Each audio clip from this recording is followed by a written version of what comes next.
¿Me Buenas escucha noches, bien? Lick. Buenas noches. Bueno, eh, mientras se van conectando ahí algunos otros compañeros, eh, hay que tomar en consideración que uno de los últimos puntos abordados, aparte de lo que es la gran diferencia entre lo que es una sociedad civil y una sociedad mercantil, es la clasificación misma de las sociedades como tal. Dentro de esas grandes diferencias, recuérdense que la sociedad civil se inscribe en el registro de personas jurídicas, mientras que la sociedad de tipo mercantil se inscribe en el registro mercantil de la República de Guatemala. Otra gran diferencia es que la sociedad civil va a estar regulada por el Código Civil únicamente, mientras que la sociedad mercantil va a estar regulada inicialmente por el Código de Comercio y supletoriamente por el Código Civil. Y en el caso de aquellas sociedades mercantiles de giro especial, que más adelante las veremos, van a estar reguladas por su ley en particular. Entiéndase, una sociedad de seguros tiene una ley en particular. Los bancos como sociedad anónima tienen una ley en particular, la ley de bancos y grupos financieros. Las casas de bolsa o casas de cambio también tienen una legislación en particular. Las sociedades financieras privadas tienen una ley en particular.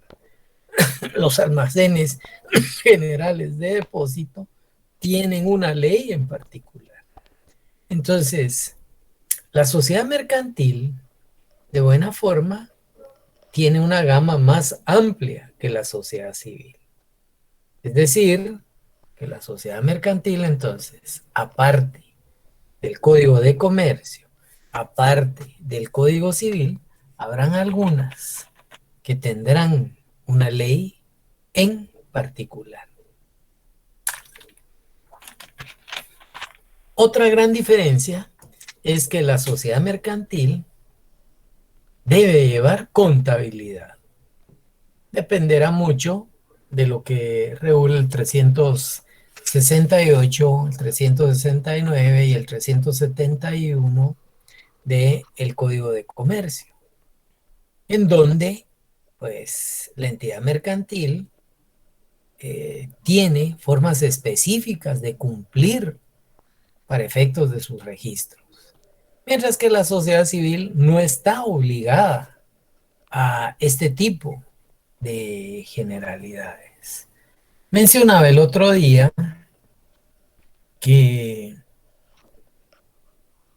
solo para el caso precisamente de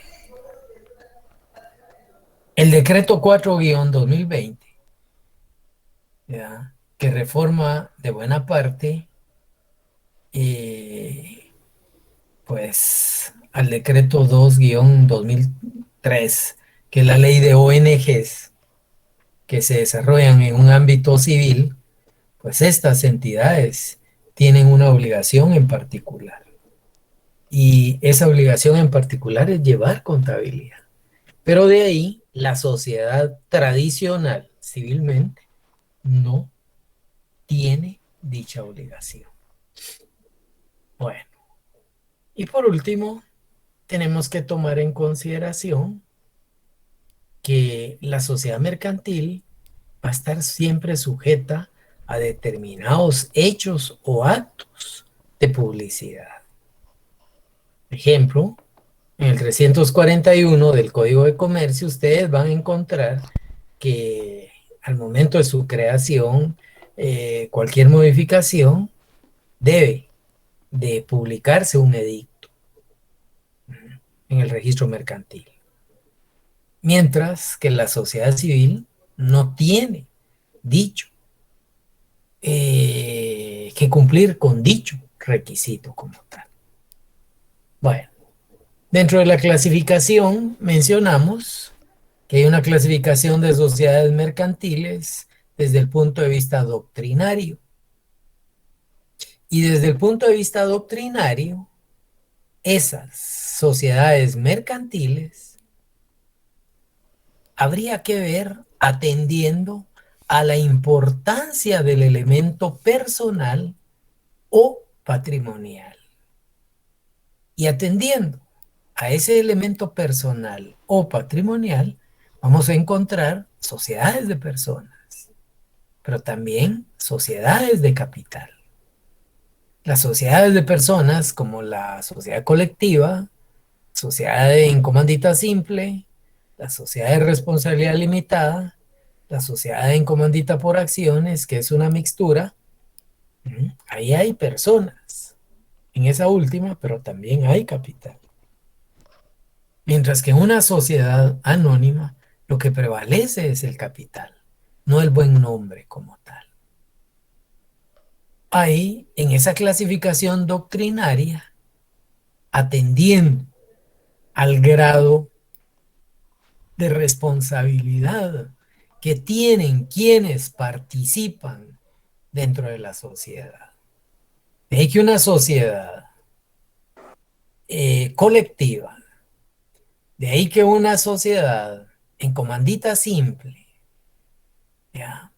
De ahí que una parte de la sociedad en comandita por acciones van a responder de forma ilimitada a las deudas sociales. Esto las convierte en sociedades poco atractivas. Y hay sociedades que, como el caso de la responsabilidad limitada, los socios responden hasta el monto de su aportación. O el caso de la sociedad anónima, en donde los accionistas responden hasta el monto de su aportación.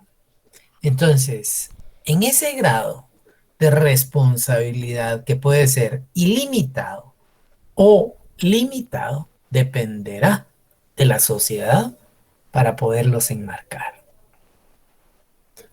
Hay una tercera clasificación que tiene que ver con la mutabilidad o inmutabilidad del capital de la sociedad. Cuando mencionamos atendiendo a la mutabilidad, se transforman, mutan de un escenario a otro. O bien pueden existir algunas que tienen inmutabilidad, es decir, no mutan de un lugar a otro.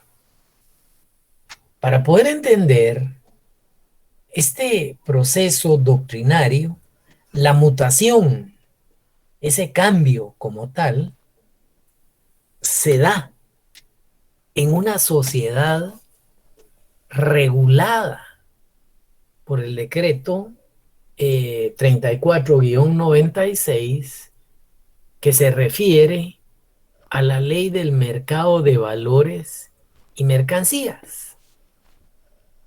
Esa ley del mercado de valores y mercancías es la que regula la creación de algunas sociedades de capital, todas las que participan en una casa de bolsa, por ejemplo. Son sociedades que por obligación deben de constituirse como sociedad anónima, pero aquí viene algo interesante, pero esa creación no debe perjudicar lo que su ley en particular le exige. ¿Por qué hago esta salvedad? Porque el Código de Comercio, si ustedes revisan, a ver, alguien ahí, artículo 88 del Código de Comercio, un voluntario.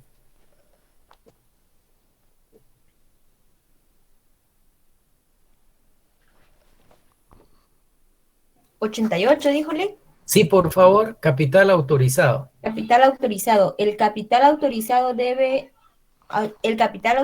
de una sociedad anónima es la suma máxima que la sociedad puede emitir en acciones, sin necesidad de formalizar un aumento de capital.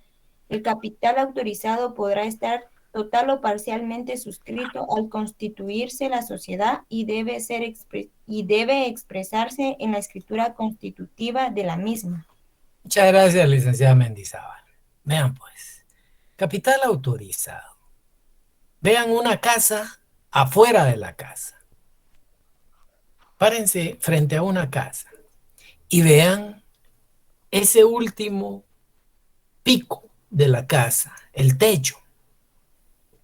Ahí encuentran que una sociedad puede tener desde el piso hasta ese pico del techo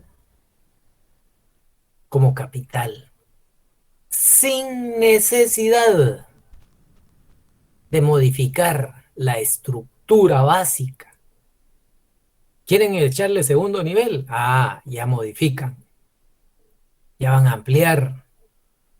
Pero ojo, por ser sociedad, deben de cumplir con ciertos requisitos, cambio de escritura, inscripción y así sucesivamente.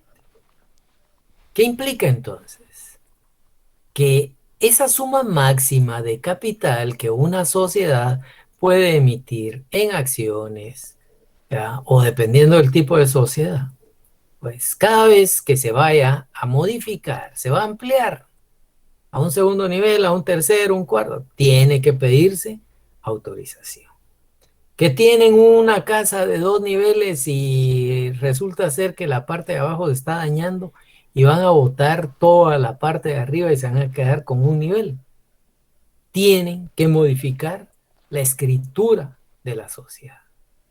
Entonces, ese capital autorizado, esa suma máxima, yo no digo que no, se puede ampliar o se puede disminuir, pero siempre deben de hacerlo constar en escritura pública. Me detengo un momento y pregunto, ¿queda claro eso del capital autorizado?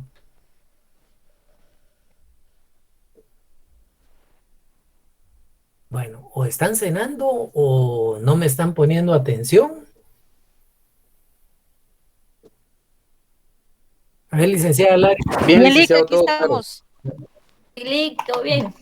Gracias. Licenciada Larios Juárez, ¿queda claro eso?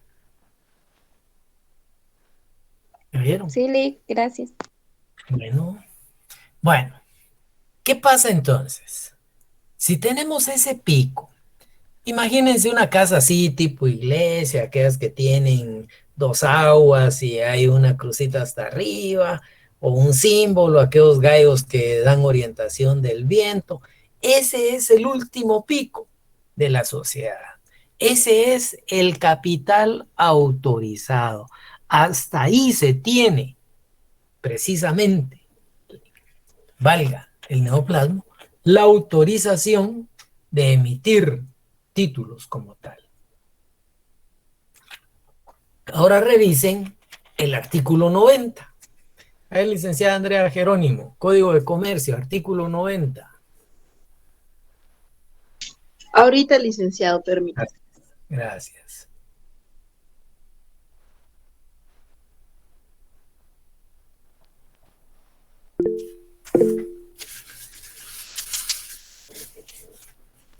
Artículo 90.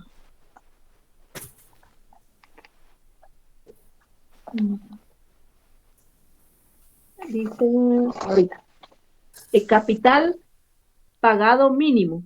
El capital pagado inicial de la sociedad anónima debe ser por lo menos de 5,000 quetzales.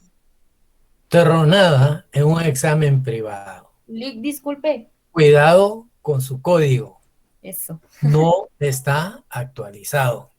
La cantidad mínima pagada de una sociedad es de 200 quetzales.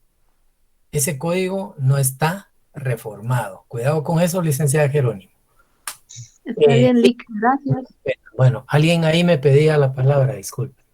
Eso le iba a decir, Lee, que a mí me parecía reformado. Y me decía, al constituirse una sociedad anónima, el monto del capital inicial de la misma será de por lo menos 200 quetzales. Muchas gracias, sí. Bueno, ¿qué pasa entonces? Si ustedes se vuelven a situar afuera de esa vivienda, pueden ver la parte del piso de esa casa. Ahí están los 200 quetzales. A ver, licenciada Menizal, ¿de cuánto quiere crear una sociedad? Sin miedo. Capital autorizado, ¿de cuánto? No sé, Lee. Sin miedo, le digo, y no sabe. Pregúntale ahí a Buenas noches, licenciado. Sí, licenciada Jiménez Pamal, deme un monto. Fíjese que en mi código por lo menos dice que debe ser por lo menos no de 5,000 quetzales. Entonces podría ser 5,100, por ejemplo. No está actualizado su código. Por favor, Ujú. el capital mínimo de una sociedad, De 200. el mínimo pagado es de 200 quetzales. Revisen ese código porque van a ir a tronar. Van a ir a tronar. Están utilizando legislación derogada en un examen de fase privada. Así, con todo respeto, yo ya me las hubiera tronado. Vaya, actualice sus leyes y el día que actualice sus leyes se regrese a examinar. No podemos invocar legislación derogada. Nadie puede alegar ignorancia de la ley. Principalmente, y se los digo con todo el respeto, mis queridos compañeros. ¿Ya? Por favor, no lo tomen a mal. Nadie, y principalmente ustedes que están estudiando derecho, tienen que velar por tener legislación actualizada. Tomen en consideración. Yo les podría decir, les acepto, óigase bien, les acepto que me estén invocando, aquí ya viene lo interesante, ¿va? Que me estén invocando legislación derogada si fuese que se hizo el cambio la semana pasada o el mes pasado, pues.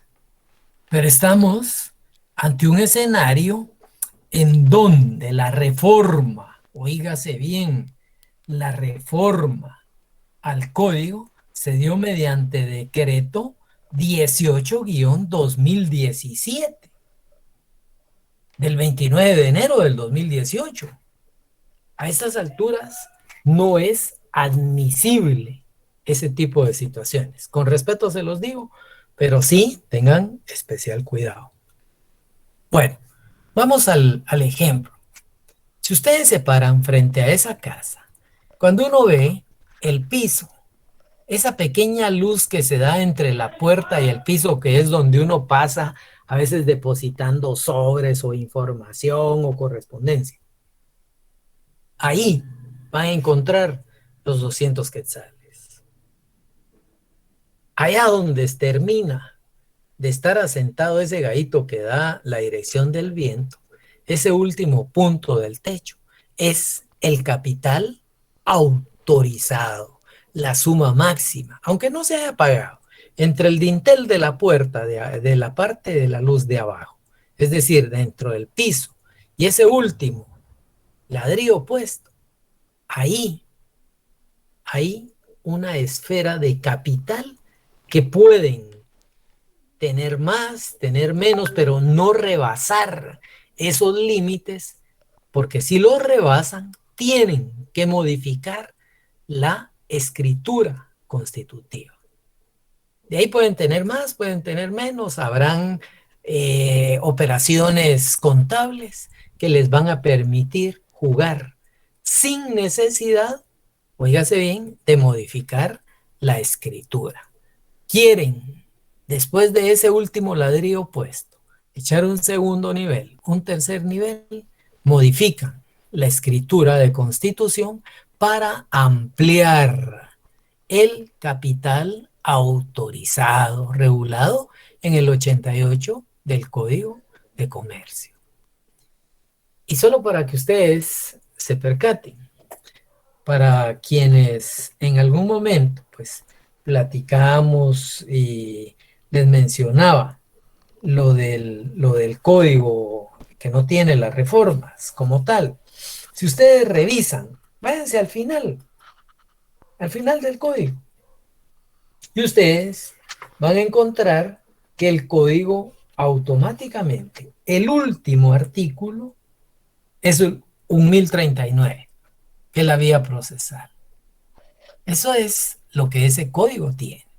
Con las modificaciones, ese código tiene que llegar a el 1055 como tal.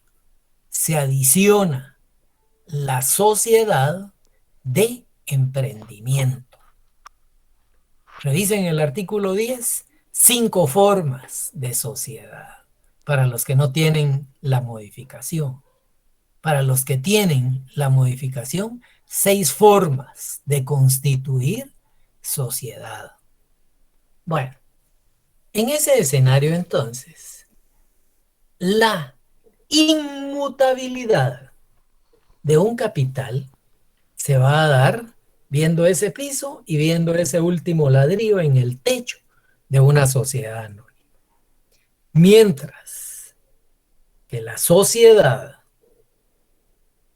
que muta su capital, esa sociedad que regula la ley del mercado de valores y mercancías, ese decreto 34-96 permite que se constituyan sociedades de capital o de capitales, si quieren verlo así, bajo la figura de sociedad anónima.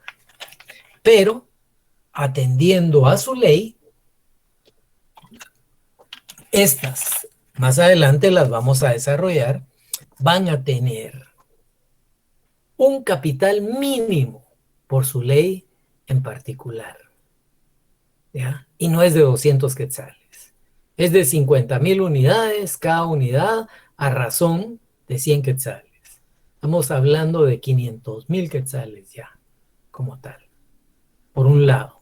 Por otro, estamos hablando de que esa sociedad anónima de capital variable puede tener hoy un nivel, esa casa, mañana puede tener 2, pasado 3, luego regresa a 2, luego regresa a 1, sin necesidad de modificar la escritura de constitución. Ya más adelante veremos por qué. Solo les dejo el ejemplo y desde ahí que dentro de la clasificación, entonces aquí tenemos cuando una sociedad muta su capital y cuando es inmutable el capital como tal. Me detengo. ¿Alguna duda con esa clasificación doctrinaria?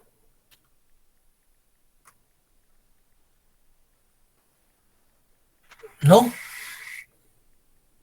No, Lick, gracias. Bueno, hay una segunda clasificación y me refiero a la clasificación legal. En esa clasificación legal vamos a encontrar todo aquel tipo de sociedad que regula el artículo 10 del Código de Comercio. Primero, sociedad colectiva. Segundo, sociedad en comandita simple. Tercero, sociedad de responsabilidad limitada. Cuarto, sociedad anónima. Quinto, sociedad en comandita por acciones. Y sexto, la sociedad de emprendimiento. Esas son básicamente las 6 formas que regula el artículo 10 del Código de Comercio respecto de la forma de constituir sociedad dentro de una clasificación legal. Pero en esa clasificación legal es una clasificación general. ¿Por qué? Porque también hay sociedades que tienen dentro de ese marco legal una clasificación especial. Ejemplo, las que regula el artículo 12. Ustedes revisan el artículo 12 del Código de Comercio de la República de Guatemala. Y voy a aclarar algo, ya aprovechando que está la mayoría. En buena parte, muchos a veces hacen alusión no al Código de Comercio de Guatemala, sino que al Código Mercantil. Perdónenme, Código Mercantil no lo hay. Y alguien que en algún momento me deje como respuestas Código Mercantil, de una vez, ahí sí que todo el examen por la mitad, porque Código Mercantil no hay. Hay Código de Comercio de la República de Guatemala, o Código de Comercio de Guatemala, decreto 2-70.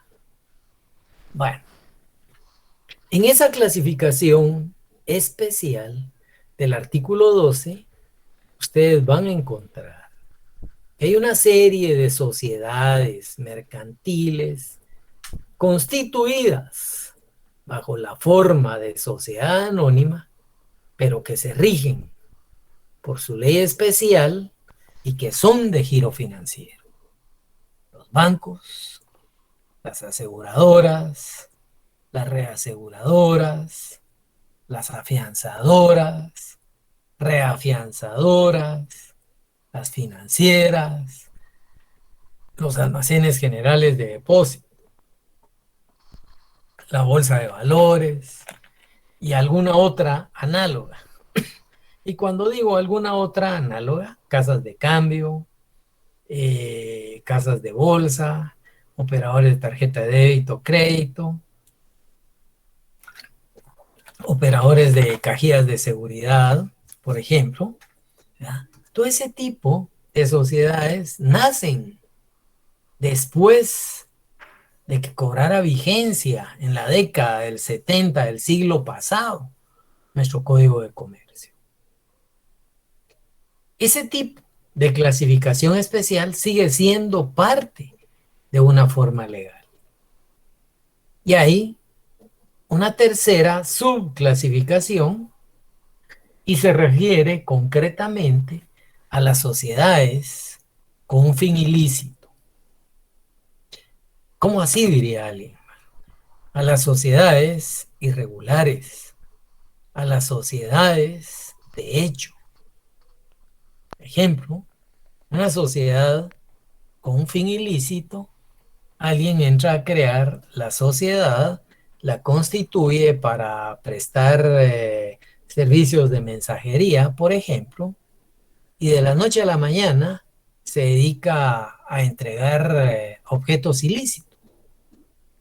Alguien o el mismo registrador mercantil puede venir, aceptan las quejas, las denuncias respectivas y de oficio.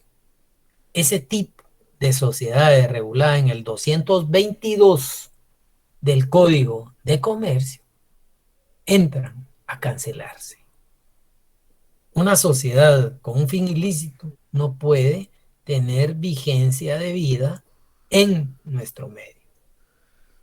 Que se inscriban para desarrollar un objeto A y que paralelamente la utilicen o utilicen esa sociedad para un objeto B, mientras no se determine, ahí está funcionando.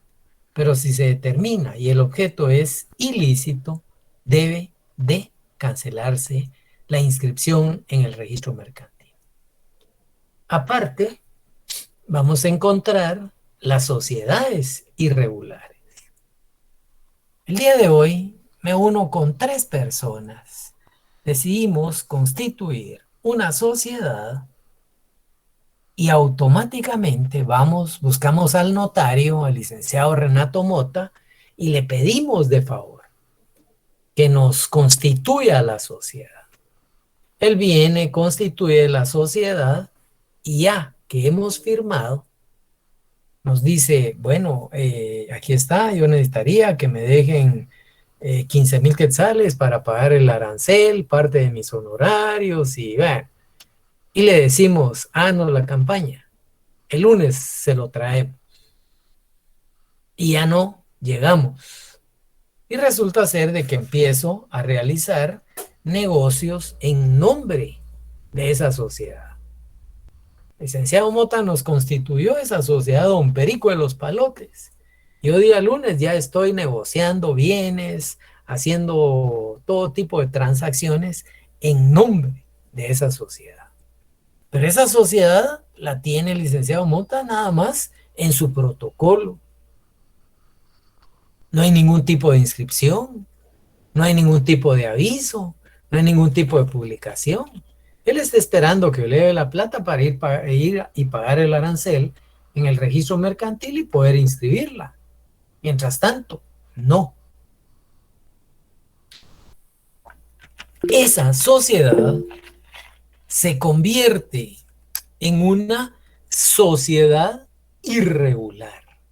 Cuando uno realiza negocios, pero la sociedad no ha nacido a la vida jurídica como tal. A ver, licenciada Farfán Ordóñez, cuénteme. Lic, disculpe, y cuando ya la sociedad ya está constituida e inscrita y se inscribió para un fin determinado, pero ya los socios, pues, uno como notario la inscribió, pero ya los socios la usan para otro negocio, ¿ahí qué responsabilidad podría caer el notario que constituyó la sociedad? No, el notario no tiene ningún hecho porque el notario va a dar fe de la petición que los socios o accionistas hayan solicitado como tal, ¿ya? En este caso, si los fines son lícitos, no hay problema. Si el fin es ilícito, pues por ahí puede venir una denuncia y sencillamente el registrador tendrá que cancelar la sociedad. Aquí, cuando una sociedad nace a la vida jurídica, ejemplo, para prestar servicios de mensajería, pero resulta ser de que sobre la marcha deciden poner una casa de cambio. Nada que ver una cosa con otra. Y no aparece dentro del objeto, que más adelante vamos a ver los elementos que tiene que tener una escritura de constitución de sociedad. Entonces, en este caso, sencillamente, si el objeto es distinto, pues mientras la administración tributaria, mientras un afectado no denuncie, pues se tendrá básicamente la actividad empresarial sin ningún problema. ¿Ya? Sin ningún problema porque no hay denuncia. ¿Ya? Pero si la SAT determina que hay situaciones que no, pues vendrán ajustes de impuestos, etcétera, etcétera. Pero ese es otro escenario. Aquí la idea es de que si el objeto es lícito, no hay problema. Si es ilícito, automáticamente la cancelación. Si la sociedad se firmó, se constituyó, pero no se inscribió, es una sociedad irregular. Pero sí, tenemos la intención de constituir sociedad, pero nunca vamos con el licenciado Mota. Y sí, realizamos negocios en nombre de Don Perico de los Palotes. Ahí lo que va a existir es una sociedad de hecho, ¿ya? No irregular. De hecho, todo mundo hizo tarjetas, Don Perico de los Palotes, sociedad anónima, pero ni siquiera hay escritura de esa sociedad. Ahí, la sociedad de hecho es ¿por qué? Porque la responsabilidad, al igual que en una sociedad irregular, se convierte en mancomunada e ilimitada para cada uno de los accionistas como tal. Bueno, después de esta clasificación, que era lo último que habíamos abordado, el día de... bueno, hace 8 días, mañana hace 8, tenemos los elementos de la sociedad. Pero antes de pasar a los elementos, ¿alguna duda hasta ahí?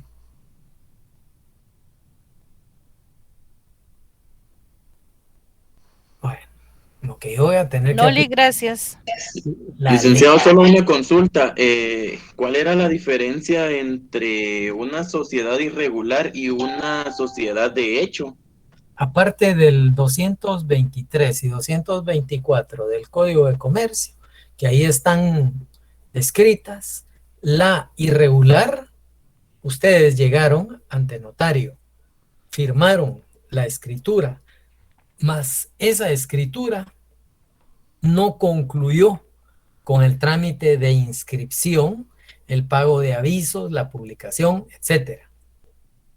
Mientras que la de hecho ni siquiera firmaron escritura ante notario, pero sí realizan actividades de comercio. No sé si le aclaro ahí, licenciado Esdras. Clarísimo, licenciado, muchas gracias. Bueno,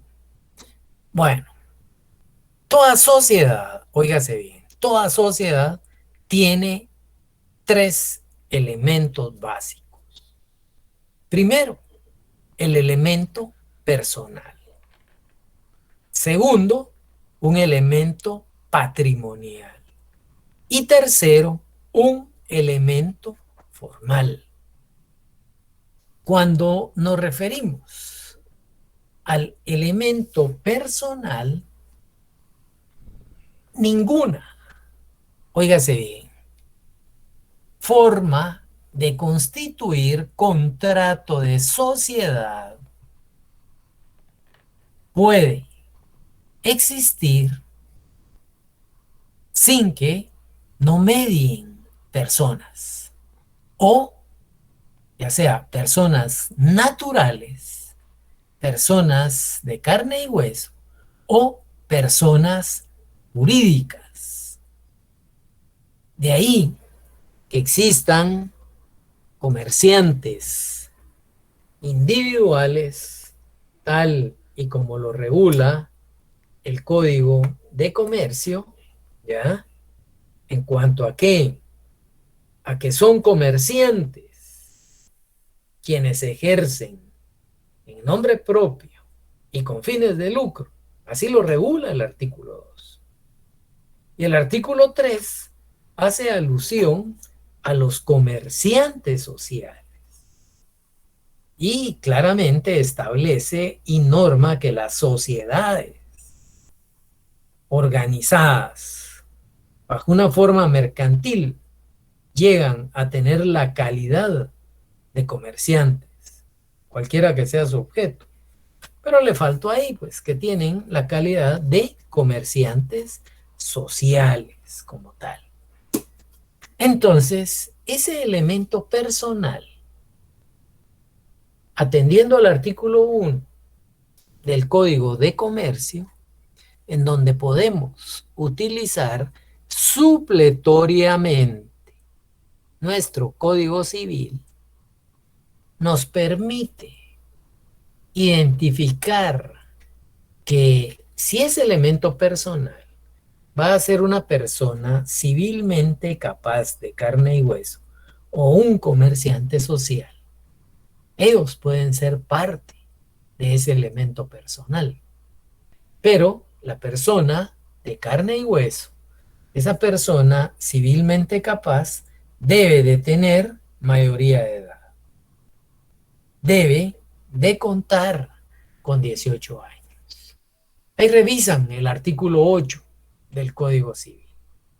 Ahí vamos a encontrar entonces una capacidad. Y la excepción a la norma es en términos laborales para efectos de los 14 años. Mientras que la persona jurídica, pues básicamente es aquella constituida e inscrita como tal. Y cuando digo constituida, ante notario. Una escritura de sociedad, cualquier tipo de sociedad, le da nacimiento a una persona jurídica. Pero para que no sea una persona irregular, debe de inscribirse en el registro mercantil de Guatemala. Y desde el momento en que se inscribe, a partir de ese momento ya adquiere, ¿verdad?, la característica de persona jurídica como tal. Ese legajo de hojas fotocopiadas de un protocolo a la cual se le adhiere el primer testimonio de constitución de sociedad para entregársela a los socios o accionistas inscritos en el registro mercantil como sociedad, es lo que le da vida, lo que le da carácter jurídico a esas copias como tal. Pero las hojas fotocopiadas, legalizadas en ese testimonio, no van a hablar por cada uno de los socios o accionistas.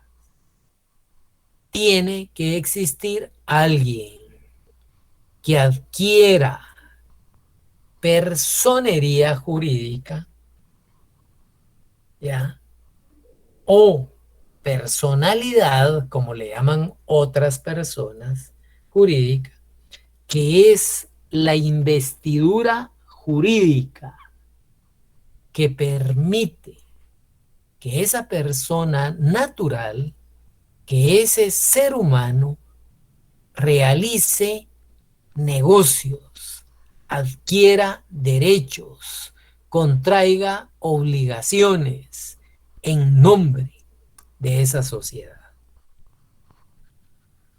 El Código Civil en ningún momento define a la persona jurídica. El artículo 15 del Código Civil, ahí por el numeral 4, hace alusión cuando dice quiénes son personas jurídicas. Y cuando se van al numeral 4, van a encontrar las sociedades. Y ahí continúa, pues, pero no me interesa más solo donde dice sociedades. Luego, si ustedes buscan en el artículo 19 del mismo Código Civil, se hace alusión a la persona jurídica. Son personas jurídicas las reguladas en el numeral 4 del artículo 15 de este código. Y nos vuelve a remitir a las sociedades. El artículo 10 de nuestro Código de Comercio, las sociedades, pero no definen en realidad. Entonces, recuérdense que la forma de interpretación de las normas es atendiendo cuando el legislador no lo ha dejado pautado. Hay que revisar el artículo 10 y el artículo 11 de la ley del organismo judicial. Y en la ley del organismo judicial, ahí nos vamos tanto al idioma, ¿ya?, como a la forma de interpretar la ley. Y precisamente cuando no, pues tenemos que auxiliarnos de un diccionario real de la Academia de Español. Y podemos encontrar entonces qué es persona jurídica. Ahora bien, esa sociedad que adquiere, o sea, el mote de persona jurídica, va a actuar en nombre de esa sociedad, va a actuar un individuo, un sujeto de carne y hueso, con capacidad civil. Y ya desde ahí puede obligarse, puede contraer derechos y obligaciones, pero, ojo, siempre que tenga esa investidura jurídica. Y a la investidura jurídica es a lo que le vamos a denominar personalidad jurídica o personería jurídica.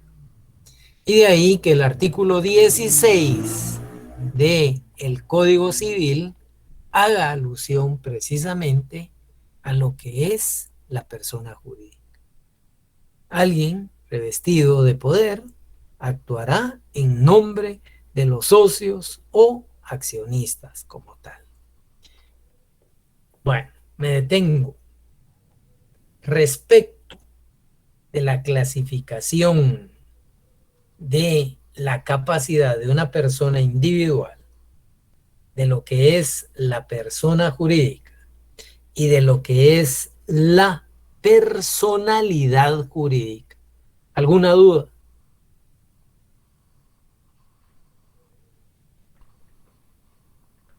Si ustedes se quedan callados, No, Lick. yo admito que están entendiendo. Yo sí les voy a agradecer. Deben de perder miedo si por alguna razón algo no está claro. Porque si no, doy por asentado que entendieron, me voy, y los únicos perjudicados son ustedes. Yo seguiré leyendo un poquito para ver cómo les traslado de una manera coloquial, de una manera técnica y de una manera pues coloquial los conceptos como tal para que los podamos entender. Lick, perdone, yo tengo, bueno, yo tomo nota de las cosas que realmente me son necesarias y como persona jurídica tengo que es la investidura jurídica que adquiere una persona civilmente capaz. No, y perdón que la detenga. Sí, No, va.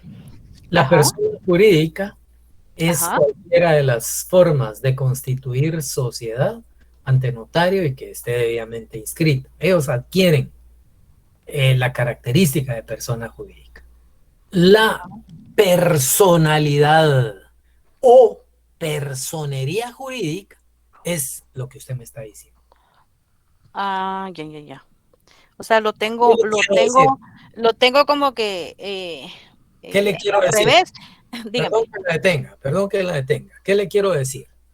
Usted como notaria faccionó la constitución de una sociedad.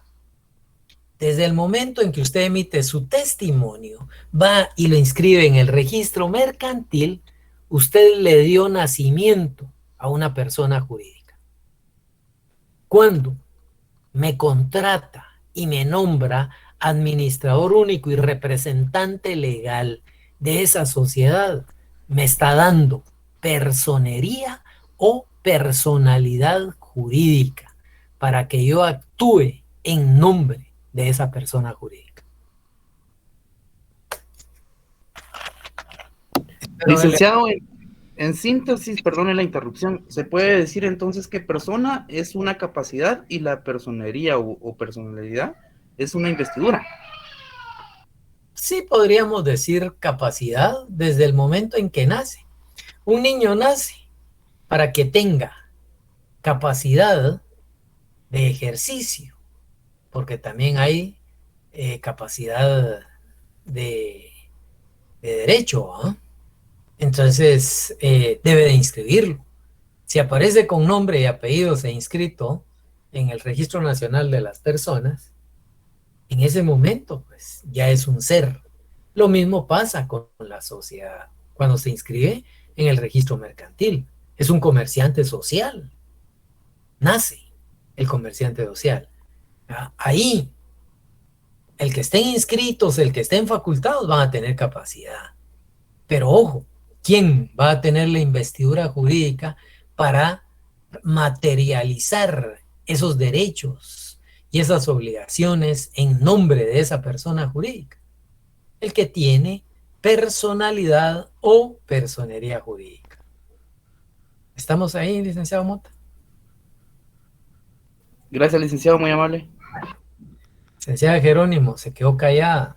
¿No le gustó que la detuviera o...? No, Lick, lo que pasa es de que, no, lo puse en silencio mi micrófono porque estaba tomando nota de lo que usted estaba diciendo, o sea, de las palabras claves. Gracias, Lick. Bueno, entonces, aquí hay que tomar en consideración que si tenemos entonces ese elemento personal, ¿ya? Así como va a existir una persona individual o alguien con personería jurídica para actuar en nombre de la sociedad, pues también en extremos, óigase bien, en extremos, cuando una sociedad entra a liquidarse, muchas veces está nombrado un interventor, está nombrado un liquidador de una sociedad. Sigue siendo la misma, óigase bien, el mismo requisito, diría que es lo correcto, para que éste pueda actuar y liquidar la sociedad, para que éste pueda venir y resolver todo lo que en algún momento es parte de las deudas de una sociedad. Así entonces, podemos encontrar sujetos que actuarán de manera de capacidad de ejercicio y habrán sujetos que gozan de la investidura jurídica para poder actuar en esa capacidad de ejercicio como tal. Bueno, dejo ahí el elemento personal. ¿Alguna duda? No, No, gracias. Bueno. Ahí estamos, Lick. Bueno, me van a disculpar. Yo creería que, bueno, Dios primero, el día de mañana continuamos con los otros elementos de una sociedad, como lo es el elemento patrimonial y el elemento formal. Muy buenas noches a todos. Feliz noche, Lick, gracias. Feliz noche. Bendiciones. Feliz noche, Lick, gracias.